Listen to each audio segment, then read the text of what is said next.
நாள்ல தேர்தல் வந்தது. நாங்க அந்த தேர்தல்ல நீங்க நின்றுக்கணும். நான் உண்மையிலேயே ஒரு வீரமிக்க ஒரு ரசிகர் மன்றத்தை வச்சு நடத்துறீங்க, அதுல இருந்து வந்தவங்களை நீங்க எடுத்துக்கிட்டீங்க. அப்படி எல்லாம் இருக்கும்போது நீங்க 24 தேர்தல்ல சந்திச்சிருக்கலாமே, ஏன் அதுக்கு முன்னாடி வந்த இடைத்தேர்தல்ல சட்டமன்ற தேர்தல சந்திச்சிருக்கலாமே? எதையுமே சந்திக்காம மக்கள் எங்க கூட இருக்காங்க, மக்கள் எங்க கூட வெற்றி பாருங்க.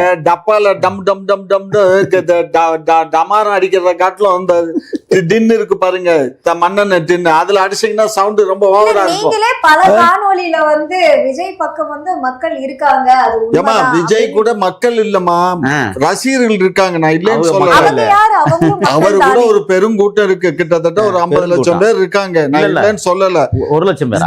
அந்த 50 லட்சம் பேருங்க, இந்த 50 லட்சம் பேர் வந்து வாக்களிச்சா எவ்வளவு வாக்கு வரும், எத்தனை சதவீதம் வரும்? இதெல்லாம் 12% வரும், அவ்வளவுதான். அது மிஞ்சி இன்னும் கொஞ்சம் கூட அதிகமா வச்சீங்கன்னா கூட இன்னும் 2% 14% வரும்.